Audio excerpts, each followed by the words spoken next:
In the medieval times, if you were born with any sort of disability, do you know what they did? No one will cover this like we will cover this. I will tell you this right now.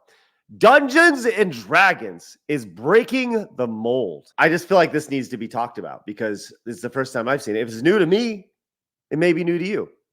And shout out to all of our community members that are in wheelchairs who have always wanted to fight against orcs and wizards, because now you can, as a human cleric, little figurine. They're selling them, baby. and give it up for Nerd Cognito for coming in with this one. This is awesome. They are Nolzur's Marvelous Miniatures. And yes, you too can fight in your wheelchair, which is so spectacular. I went in and I actually did a little digging, and I found them on Pandemonium Books and Games out of Massachusetts, and you can buy them for $4.99. That's like not even a whole lot. These are I guess they're tiny little miniature guys, right? Yeah, but they're in wheelchairs. What's that, Labs? How big are they? They're super tiny. They're like the little miniatures, right? Teeny tiny ones. So just spectacular. And look, I want to be really clear. I think this is great. I really think this is great, but that doesn't mean we can't laugh at it, right? I mean, I think this is really, really good. This is you can conquer the world.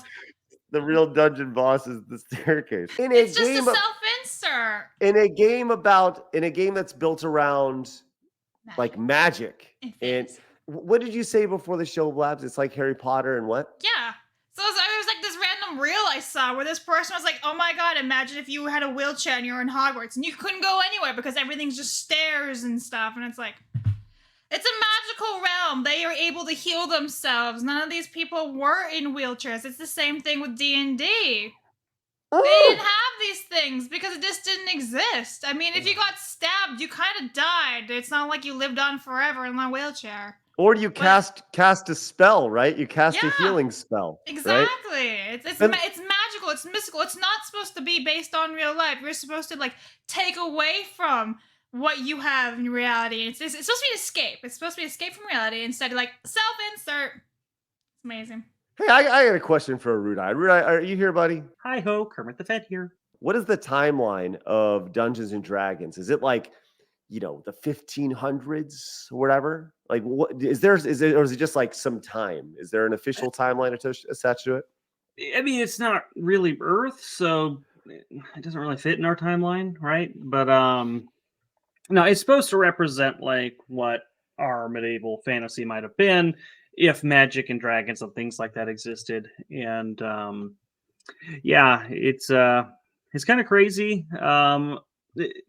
So for those of you who don't know, and I'm sure most of you who watch you guys probably do, I'm from Geeks and Gamers Tabletop, as you can tell by the logo back there. And our motto is guilt-free gaming. So our thing is, hey, what you do at your table is what you do at your table. We're not going to, come after you about it, try to get you canceled for your beliefs. That's canceled. Do what you want to do at your table and have fun. Just give us the same courtesy. That being said, I think the cleric in the wheelchair thing is kind of ridiculous, especially as a cleric in particular. Imagine you're down on the battlefield. It's the last few seconds of your life, right? In combat, each round is 6 seconds. And after 3 rounds, you could be dead. So 18 seconds, that's what you got. And the person you're relying on to come save you can't make it up the hill. Exactly. Is it a vehicle? If you're lying on the ground, can he even reach you, right? So or lean over on his thing and tell it grab you. And it's like being enlisted in the army. Hold on. We're not thinking of this the right way. They have a speed boost going down hills to recover faster. Like until they run over you, and then yeah, they launch right over everything. So here's the reality, though. If we want to make sure everybody's included, here's the reality. Mm-hmm. In the medieval times, if you were born with any sort of disability, do you know what they did? Yeah, they chucked you over the river. They killed you. They got rid of you, right? I think the representation is awesome. I want to be very clear. If you want to be a wheelchair warrior, a human cleric in a wheelchair, that's great. Hey, Elson came in and says, Rudai, you come up to a set of stairs. Give me a tumble check.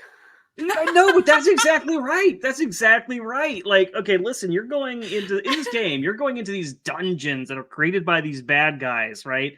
Or they're ancient and they're made to be like hard to get through, like Indiana Jones style. The point is they don't want you to get to whatever's in the center. They want to stop you, but conveniently, they've installed ramps for you. That it just doesn't make any sense to me, right? So yeah. I love. I mean, that's such a funny joke. The idea of like everybody's running towards.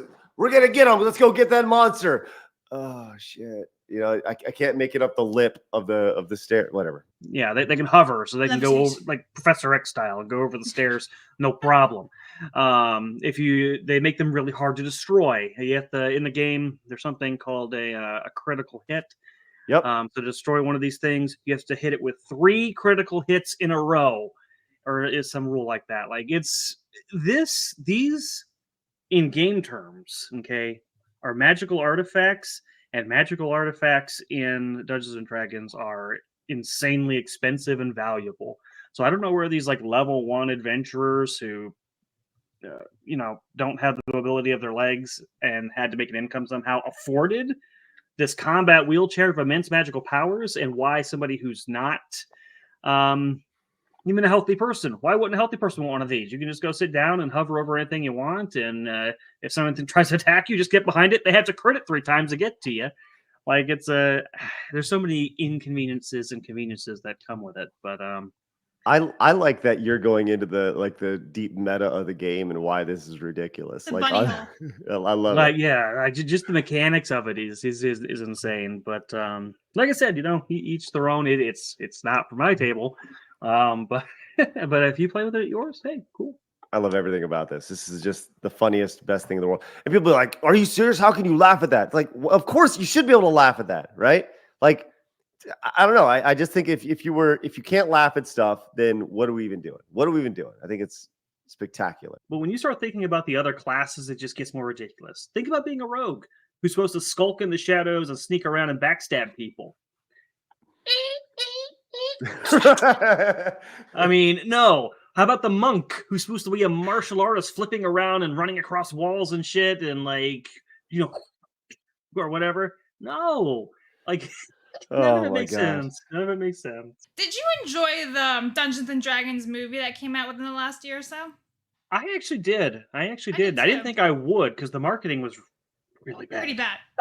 I was like, God, they're about to. The way they flavor the trailer and that was like Fast and the Furious meets Dungeons and Dragons or something. Mhm. It seemed really bad, but it was actually really good. I thought they did a Yeah. good It job was with it. a They're good dad role too, which is yeah, nice. I was surprised that they promoted a father figure story. That's not very common these days anymore.